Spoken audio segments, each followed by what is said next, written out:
how y'all audio people are. Never record shit right. Am I good? Can y'all hear me? No?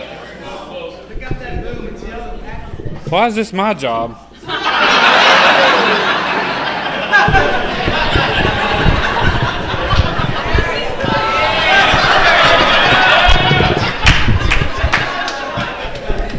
Can you hear me now?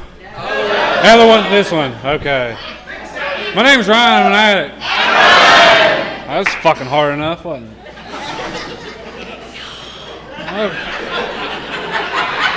Well, I guess I want to get one thing out of the way.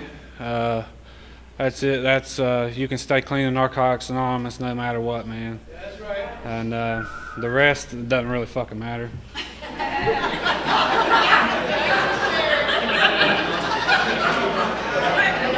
So at least we got that out of the way. So, people all fucking day, it's the most annoying thing in the world. Are you nervous? Are you fucking nervous? There's only like a bunch of fucking people in there. I mean, I said no like so many times because, I was just like, wouldn't allow myself to be nervous.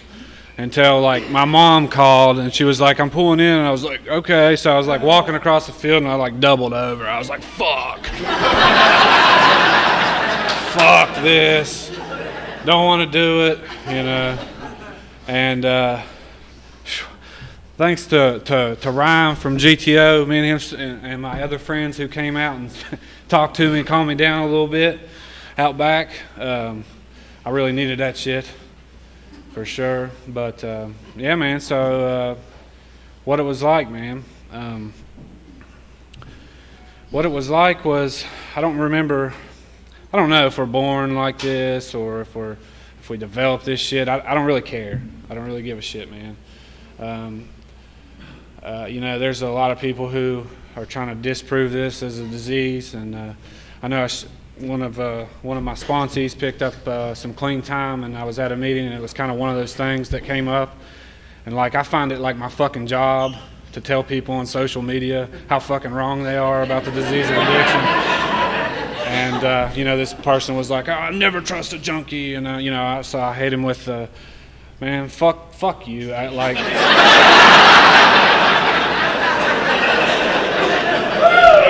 Man.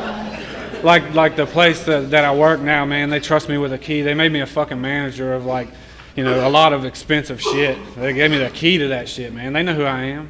You know what I mean?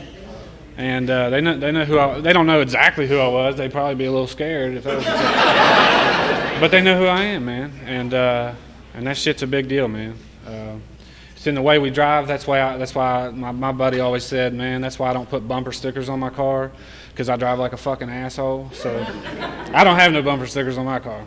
All good. All y'all Ohio motherfuckers. Ohio in the house? Yeah. Ooh, I love y'all on the turnpike. I love y'all motherfuckers. Maybe that's a stereotype. I shouldn't have done that. So anyways, what it was like, man. So earliest childhood thing, man. My mom still doesn't believe this, but I swear to God, like I was crying. I guess I cried a lot as a kid. They call me Crying Ryan. Whatever, it's cool. I was crying apparently, and like we stopped on like the side of the road. You know how they do like a little yard sale thing on the side of the road. And there was like this bike there, man. And my mom was like, "If you quit crying, I'll buy you this bike."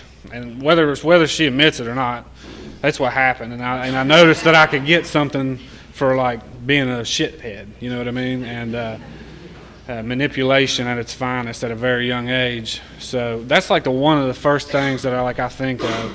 But from there, man, I grew up pretty good, man. I never had to really want for anything. I played basketball. I love basketball. I did okay in school. I didn't do okay. I did like enough to get by to play basketball. That's what I did. And it was kind of just whatever, man. And at some point in time, I think I was in like the 9th grade, man, and I had some friends that were kind of a little bit shady, and we grew up together, man, and they started smoking weed or whatever, so they were like, "You're gonna fucking smoke weed today," you know what I mean? And I was like, "Whatever," And from that point on, man, it was on, and of course it progressed, and I became really good at finding ways and means to fucking get what I needed, man. By the time I was in the 10th grade, I think that's when I started driving. I was buying prescriptions from people's parents. They were like, "Don't tell Brandon." You know what I mean? I'd be like, "What?" And they're like, yeah, don't tell Brandon, but I got a whole script. You want to buy the script? And it was like really fucking weird, man. People's parents. And so I was like that fucking guy, man, that would just like sell whatever to get means to get more, man, in high school. It's a pretty fucked up time for me. And, I don't know, man. It was like I always thought like I was going to be like the Pablo Escobar of fucking Bancroft. You know what I mean? Like I was going to be a successful drug dealer. You know what I mean? Because I didn't, I never made a fucking dime. You know what I mean? Never made a dime, man. I was really good at finding the ways and means, but so, man, I guess in like, well, so let me back up, man. I'm the youngest of two. My sister, she got all the brains. I got all the character defects. So that's pretty cool.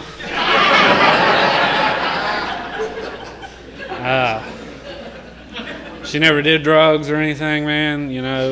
Did real good for herself, and I'm super proud of her. Because she could have easily went down the same path that I went, and it's like we never know, man, like who it's going to be, or whose little fucking brother or whatever is going to show up at an NA meeting or any fucking thing like that, man. We got no idea who it's going to hit, and that's why I'm pretty sold on it's a fucking disease, man. If you look up disease in the dictionary, tell me what the fuck it says. You know what I mean? Like that's me in a nutshell. That's what I do still to this day, man. I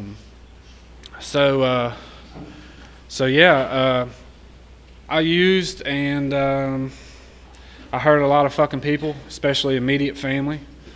That was my MO. I was pretty young whenever, I got clean when I was, I think, 22. So,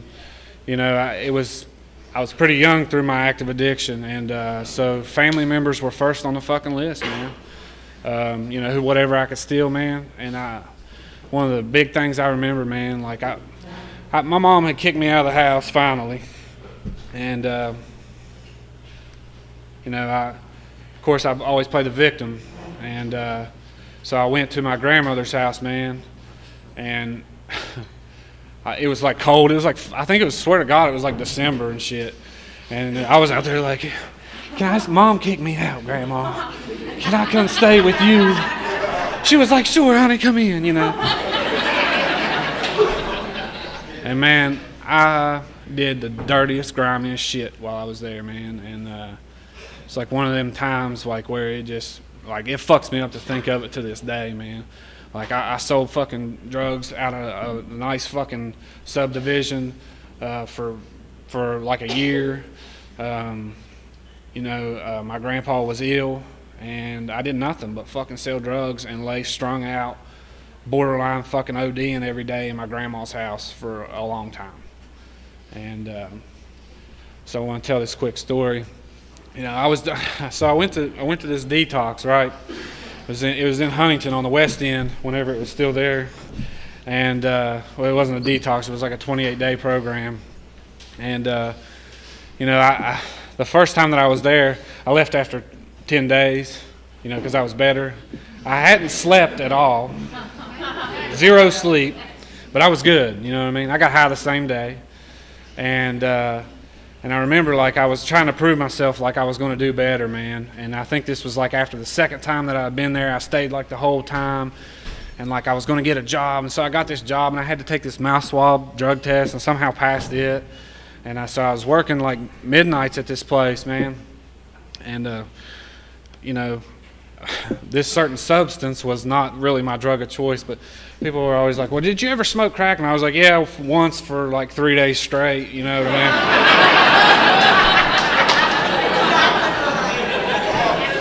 Fuck that shit. Woo. And so I was in the bathroom, you know, at my workplace, and I wound up quitting, man. I quit that night. I fucking ran out of crack, man. It was a horrible time, and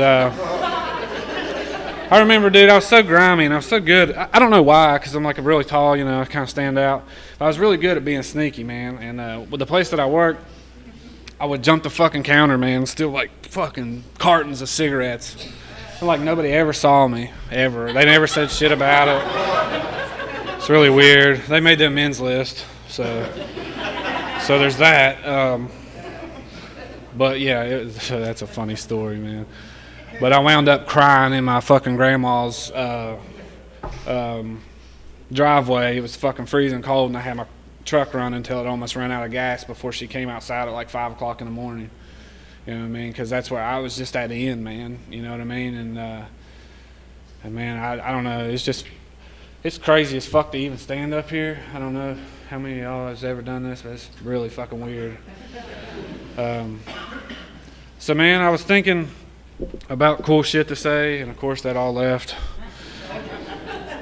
But I got clean, man. I got clean because I got incarcerated in my front yard while my mom and my sister were there because I signed my name, and I forged 2 names. I didn't sign my name. I forged 2 names to a check, and a cop came to my house on stolen property. I don't know why they would do that.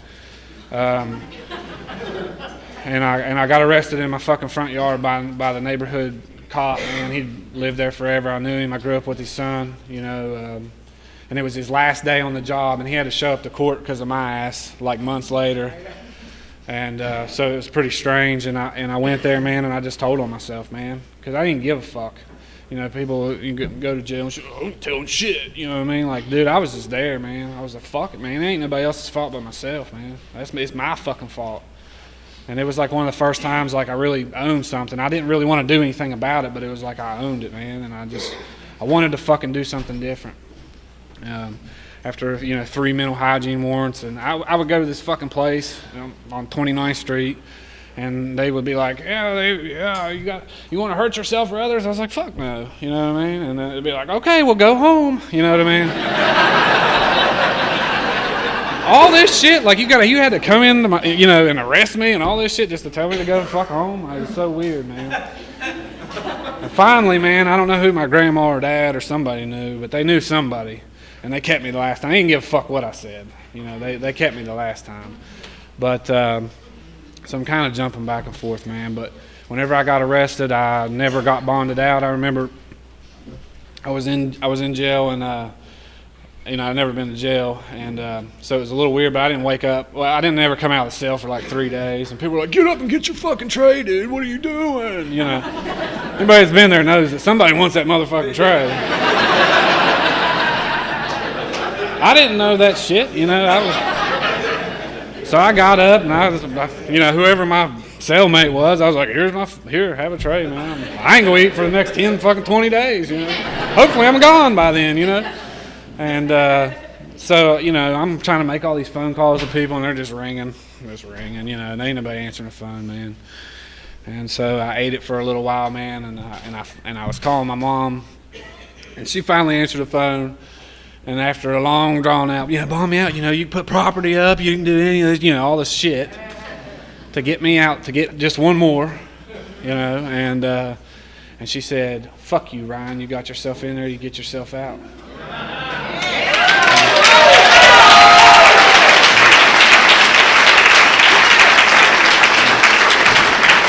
Yeah, man.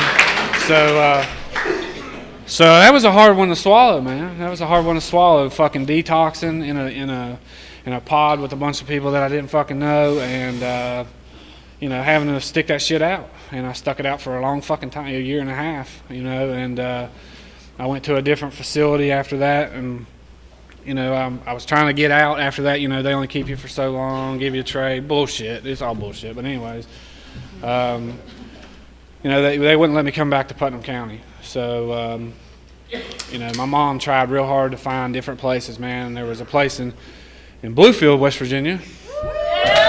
Bluefield.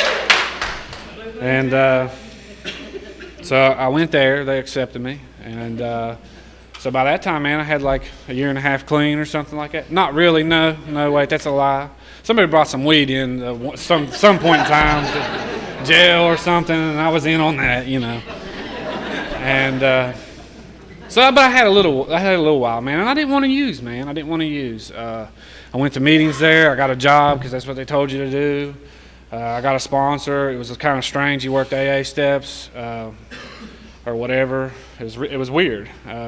I wasn't real comfortable with it, but that has nothing to do with why I used. I used because I wanted to use, and it was that one time, and it was the different substance, and it was hell, I've never done that, so we can do that, even though it involves fucking shooting up, it was like, oh yeah, sounds like I could do one of those, man. I can do one of those, man. And before I knew it, I had to connect at the fucking, I was staying at a fellowship home, but I had like the connect, and like I was calling people back home, like, yeah, man, you got to get in on this, man, And I was going home for New Year's, man, and I made like 2 trips with some people that, I used with most of my using career, and, and on the last trip, man, I knew that I couldn't keep doing what I was doing, and I knew that it was going to get rough. And so what I did was I decided to try to get into a different treatment to keep from going to jail, man. And so I did that. Some place said, yeah, come on. So it was New Year's, man, and somehow I finagled my way around acting like I was clean. And my mom drove me to this treatment facility. And, I went in there and pissed in a cup and fucking melted it. And he was like, you're good, man. And I was like, cool, I'm walking out. And then I got to like the end of the hallway, and he was like, hang on a second. I was like, dirty? He was like, yeah. I was like, see you later. And so I walked out, man, and my mom was like trying to punch me. She knew what was going on. She was like, call your fucking probation officer, I will. And I was like, I'm stealing this fucking car, and I'm getting one more. I had $50, I didn't know what the fuck that was going to buy, you know what I mean? But, yeah. So, but that was the insanity. I was really going to do that shit, man. I was really going to steal the car to get one fucking more, man. And, man, it didn't matter, man. It didn't matter that piss test. It didn't matter, man. It absolutely did not fucking matter. I was going to use no matter what, knowing about the... I'm calling my friends who are fucking strung out junkies, too. They're like, dude, you need to stop, man. I'm like, oh... I was like, it'll be cool, man. I passed all them ones at that one place, you know what I mean? I don't know how the fuck that happened, but it happened. Apparently that shit is possible. So anyways, man, I called the probation officer, came to terms with that, and went back there, and there was no second chance or anything. There was no pass go, collect $200. It was go straight to fucking jail. And so from there, I sat for, I don't know how long, a little while, a month or 2 or something. And I got a call, which is weird. In jail, it's kind of weird to get a call, They're like, Strain, come down here to the, And I'm like, okay, they roll all the doors, and I go down there. There's some woman on the phone. And she was like, yeah, so, would you be willing to walk the meetings and... get a job, stuff like, all this stuff. She had this checklist of stuff, apparently, and I was like, I'll do what the fuck ever, man. I mean, like, get me the fuck out of here. Like, whatever, dude. I'm sick of this shit. And so they accepted me, and I rolled up here's my mom again. She's driving me to this treatment facility. And, I got a carton of cigarettes, a pillow, and a small bag of clothes. And we pull up to this place, man. I'm like, this ain't it. This ain't fucking Passages, you know what I'm saying?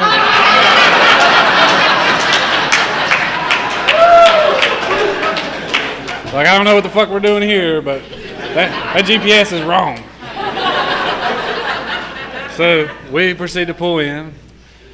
And I swear to God, I wasn't there 5 minutes.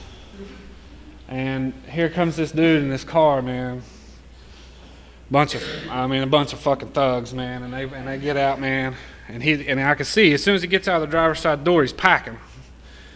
And he was like, "Six, what's up, man?" And I was like, "Motherfucker," you know what I mean?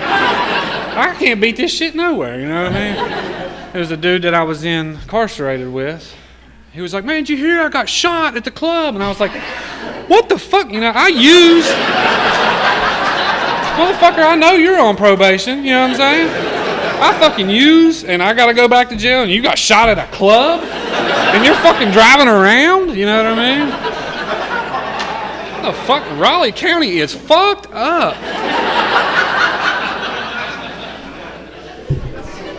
But anyways,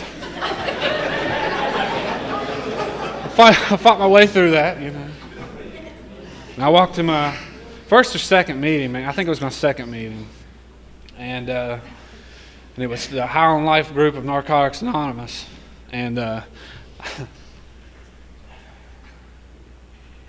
I sat in the back of the room, man. It was lava lamp night, man. We had these lava lamps. It was cool as fuck, man. It was cool. Had these lava lamps, man, and like you couldn't see shit. And so I was like down in the back, man, you know, on the half measures of Ellis Nothing row.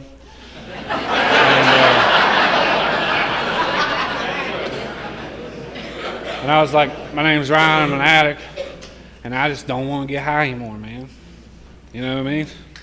And I remember that shit because, like, that was the turning point, man. Like, where it was like, fuck, dude, you got to fucking do something different, man. You can't keep living like this. You're not going to live doing this much longer, you know. And some people, man, take a long time to get to that reality. And I don't know how long I would have used and not fucking died or anything like that, man. I ain't got that shit. I don't got the crystal ball, man. I don't have that. So, but what I knew was that it felt like it. You know, it felt like I was at the end of the fucking road, man.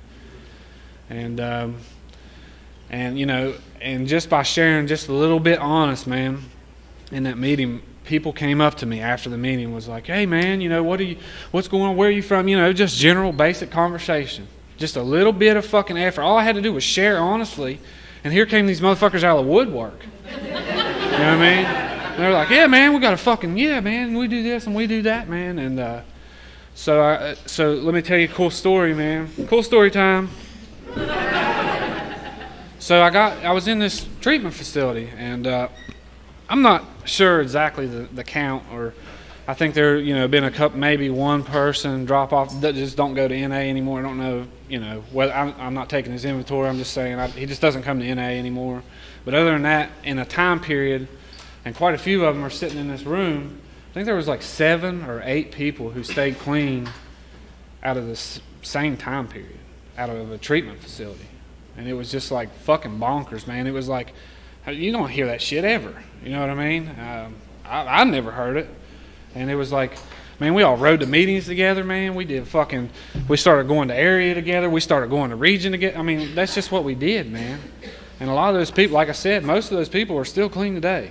You know what I mean? And this is from my time, 6.5 years later.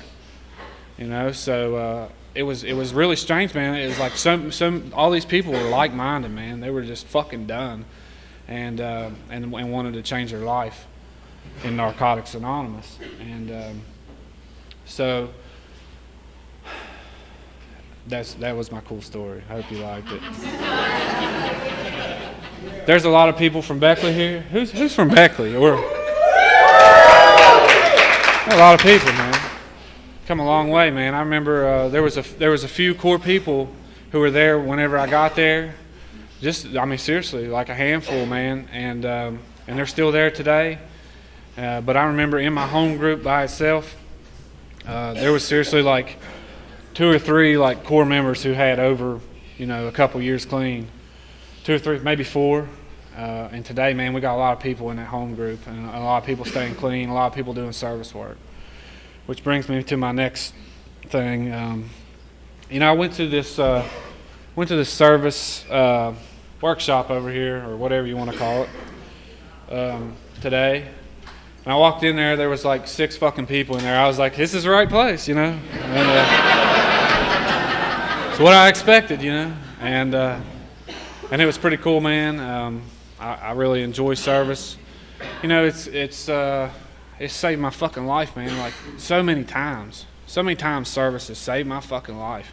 Like, not only does service save my life, it's like where I grew up. Like, you know, going out in the work world, I mean, some people are assholes, but most of the time you can get past them, you know what I mean? But in service, man, it was like I had to learn how to act. You know, I had to learn how to treat other people without, like, cutting them down and shit, like disagreeing with them without cutting them down, you know what I mean? Like, I had to learn all that shit, and like, this is where I did it, man. And so, like, when I talk about service, man, you know, I was at this point where I was like hopeless clean, man. Like, I just didn't have it, man. I was like at this point where I had no fucking purpose. You know what I mean? Like, I was so fucking poor. I worked this job and I was really fucking poor. And I had my own apartment, and I pull into the apartment and I just fucking cry, man, because I didn't know if I should go to the fucking meeting. I didn't know what the fuck I had nothing to do. You know, but I didn't really have gas money to go anywhere either. And so I'd have to make like these decisions every week. And, you know, and I remember sitting in my kitchen, man, and thinking, like, what's my purpose, man? Like, what the fuck is my purpose? And it came down to service, man. Service in Narcotics Anonymous is my fucking purpose.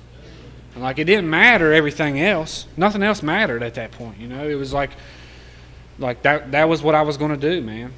And I dove into that shit balls deep. That was the point. That was the point where I had made the decision that it didn't matter what went on in the rest of my life. It was my fucking, you know, everything in me to give back to Narcotics Anonymous. No matter what, man. I get really fucking sick and tired of people, man. People piss me off all the time. And I'm not going to take a turn for the worst here, but I will say that when you tell me that you don't have time, fuck you.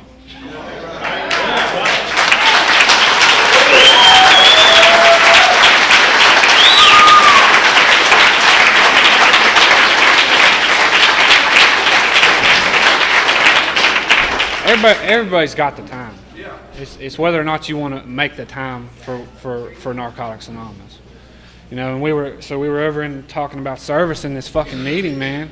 And I was thinking about the two different ways, man. Am I being of service, though? See, I can hold any position or what the fuck ever. That doesn't mean shit. Am I being of service to other addicts? To the newcomer? Am I doing the 1 more minute thing, man? Am I going to answer the fucking phone whenever I don't want to? Am I going to go get the newcomer who's a little bit fucking shady and take him to the meeting? You know what I mean? And that ain't always my fucking job. You know what I mean? That's not always. And other people do that shit, man. But, you know, it always pisses me off whenever we got plenty enough clean time and experience to do things and people just don't want to fucking do it. Shit fucking upsets me. So I'm going to get off that soapbox now again. So while I was in one of these treatment facilities, or no, it wasn't a treatment facility. It was I was incarcerated at this one place, and these people would bring in this meeting, man, and you know, I would try to make it or whatever for the most part that I was there, and so I knew these people. Like, I didn't really know them or anything like that, but they would bring in an H&I meeting, and so here I am, you know, 2 years later, you know, or not 2 years, a couple years later, clean and coming to regional service, and here's these people, You know what I mean? And they're doing the damn thing, and they're still taking the same meeting in. And how long that meeting been up and running?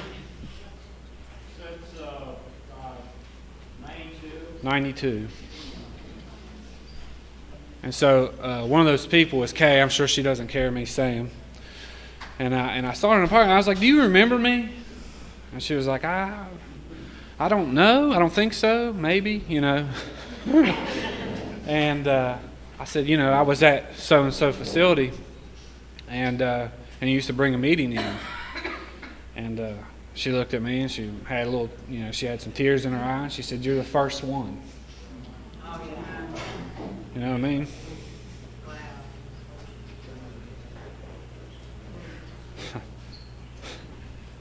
What a huge fucking deal, man. What a huge fucking deal, man. You've been bringing a fucking meeting in since 92? You know? And that's when I got fucking sold, man. I got fucking sold. And you know, it's I knew this was gonna happen. Especially when I told that fucking story.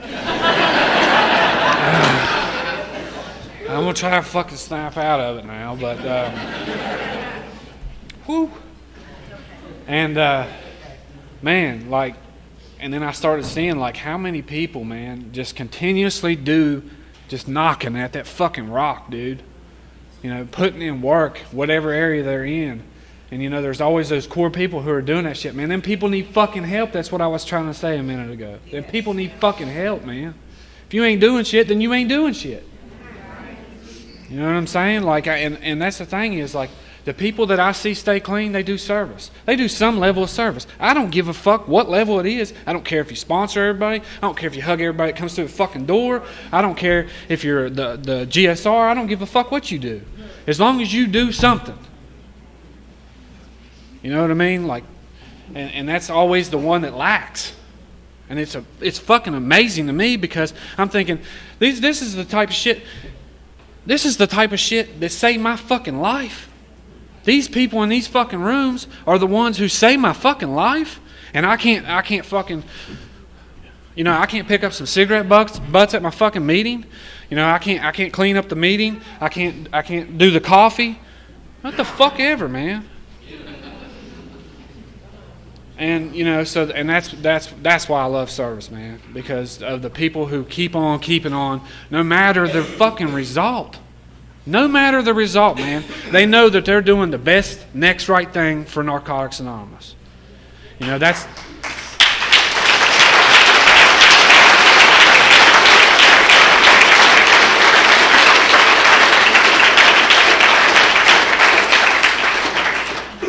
you know, the thing about that is, man, the beautiful fucking thing about that is, man, is that people they do come in, man, they do see that shit, and they do want to stay, they do want to become a part of, man. You know, they do want to do that shit. There are people that do that, man. And a lot of them are in this room. You know what I mean? A lot of them put in a lot of fucking time putting on conventions and whatever for their home group, man. You know, and those are my fucking heroes, man. Those are the people that I looked up to. And like I said, man, I come up here to regional service, and sometimes we'll have a meeting afterwards, and it might, you know, there's a lot of clean time there and a lot of ego there, and it's the best fucking meeting that I go to. It's the longest fucking meeting I go to too. And sometimes I can't hack it all the way, but I try. Man. So,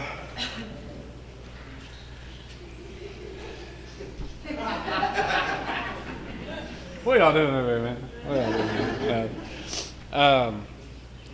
So yeah, man. You know, I started working steps with my sponsor, Richard. Man, he's fucking awesome. It's Tony P's fault that I'm up here tonight. He lives next to my grandma, and we kind of talked about. Made a bet to put in speaker resumes or whatever, and you know, whatever. Yeah, he's at the next one, so come back and see Big Tony. And yeah, man, I kind of want to kind of want to talk about, man, the people who really helped me in Narcotics Anonymous, man. There was this one guy, man, and he came up to me, man. I didn't think this motherfucker was clean. I'm gonna be honest. I think this motherfucker's clean, man. He'd move all weird and shit, and he was like, "Man, you from you from down Cross Lanes way? I go to meetings down there sometime. We ought to go to meetings, And then there we are, man, ball rolling. We're going to meetings. I'm fucking picking this dude's brain in half, man, of how to do things the correct way in Narcotics Anonymous. Because there's a lot of ways to do fucked up shit in Narcotics Anonymous, and like on our own, and who gives a fuck what the area thinks, and all that kind of shit. There's a lot of fucked up ways to do things, man. And so I try to really learn from this guy, man, and he was a huge inspiration to me, man. And I just hope that somebody gets that person, man, and hangs on to them. And then get like some more after that. You know what I mean? Like after you break that fucking ice, man, like get some more people like that. Because man, that's the type of shit that really what stood out to me, man. It really stood out to me, and yeah. So as you can tell, my mom has been through a lot of shit, and I asked her to come tonight because she has put more time. I swear to God, she's put more time into understanding the disease of addiction than half the people that I meet in the Narcotics Anonymous meetings. That's just the reality. Like, it's kind of sad, but at the same time, it's like, wow. You know what I mean? Like that was like the only person who was just not like completely. She did that thing, man, where she said, "Fuck you," and that happened twice. So let me tell the other story. So I walked to this meeting that I said I'd walk to, right? And it seemed like a long fucking way away. And, I'd been incarcerated, so I didn't walk much. And so I walked all the way to this meeting, and I was like, fuck this shit, man. I don't want to fucking fuck this. And it's the same meeting that I was talking about, the lava lamp night. And so I called my mom. I said, man, you got to get me out of here. She's like, fuck you. You got yourself in there, you get yourself out. Man, that shit saved my life. I don't know if you understand like how pivotal that shit is, but like somebody actually fucking finally saying, fuck you. And it was like enough, man. It was enough because everybody else was already gone. You know what I mean? Everybody else was already out of the fucking picture, washed their fucking hands and all that shit. And, and this was like the last straw, man. I had no way out. And not that I really wanted to be there. I started to respect some people and hear what they were sharing, man. And I tried to get this dude to sponsor me. He's here tonight. And he lived with me. So it's kind of, we had a lot of clean time, man. He stayed there for a while, man. He really did. And he meant a lot to me, man, because he showed me that addicts can act responsibly. They can act accordingly. They don't have to be batshit fucking crazy all the time, And, so I asked him to sponsor me. He's like, I don't know if that's a good idea, but maybe you could go ask Richard. And I was like, who's Richard? I don't know if I wasn't just noticing Richard or he wasn't coming to that many meetings or a mixture of both, but I really didn't know who Richard was. And he was like, oh, he's down here, he worked. And he worked at this place. And I walked down there, real awkward like. It was like a long walk there too, it seemed like. It really wasn't, but it seemed like forever. I was like, hey, yeah, man, I was, you think you'd sponsor me, man? And and he was like, yeah, man, you got your books and this and that. And he was like, maybe I'll get you some or whatever, man. And I'll never forget, man. Chucky Love walked in there, and Chucky Love, man, and he gave Richard some books back because he'd washed his, he was done with NA, and then he proceeded. It was so fucking funny. He proceeded to ask Richard if he wanted to see his new bowl. don't know if you remember that shit. It'll be burnt into my memory forever. And he was like, well, looks like you got some books now, you know. So weird. And then he was like, hey, if you could, climb up on that fucking tower and change the gas price for me while you're at it. I was like, what? Okay, you know. And from that point on, man, I've pretty much done anything he's asked me to do. He's never steered me wrong, man, and I've watched him go through a lot of fucking shit. And he's one of, my personal favorite fucking people in the world because of the shit that he went through and, like, the way he went through it. You know what I mean? Not only was it shocking to see the fellowship reach out to him in the ways that they did, but, like, imagining how frightened, fearful shit that would be, man. And stayed clean, man. And his fucking kids are awesome. I always say that because to look at him, you wouldn't think, he's got fucking tattoos, and he looks like fucking Opie off of Sons of Anarchy.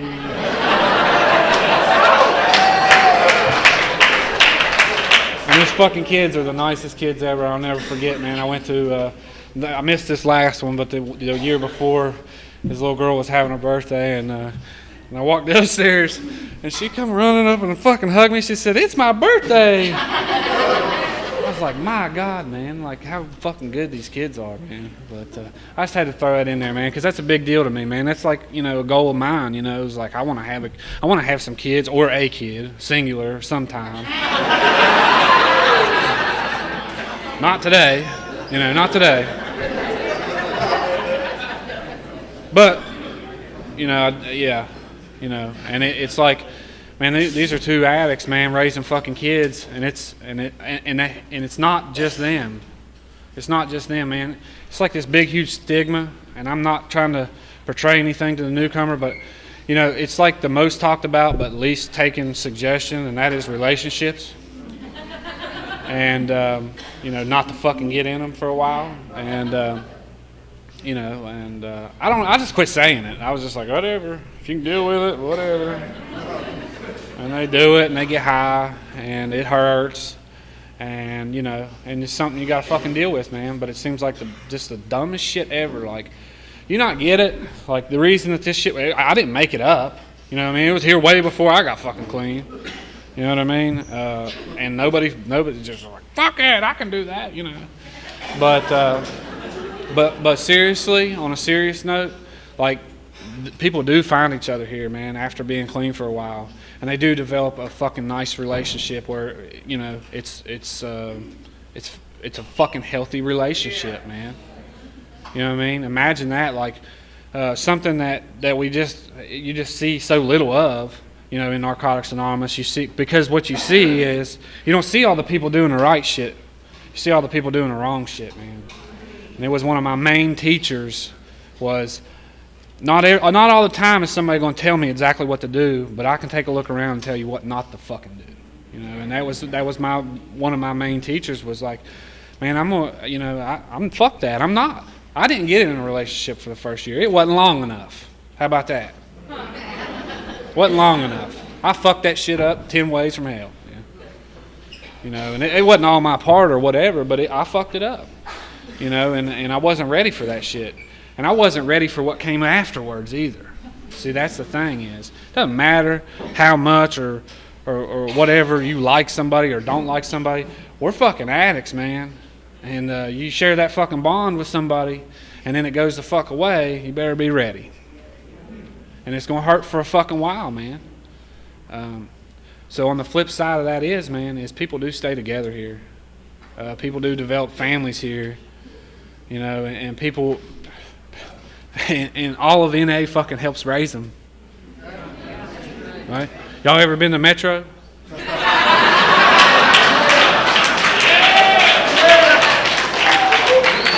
Something in the water down there. I told Joe B at the last convention, man, I was like, man, y'all need to start passing out condoms in your 7th tradition. Damn! Woo! The kids are alive and well there. Man, I had a crack on Metro one time. Y'all motherfuckers will get me back. I know you will. But, no, man, I'm sure there's a lot of shit, man, that I really wanted to say, and I just didn't get to it.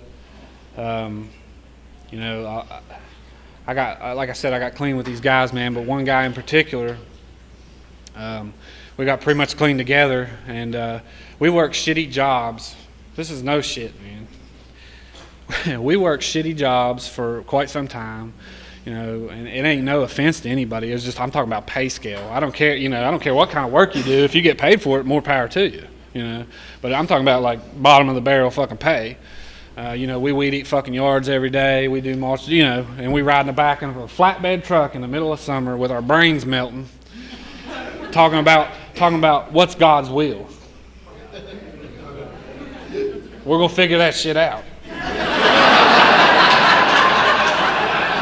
How can we make $1 million? All good ideas. You know? Inspiring, yeah.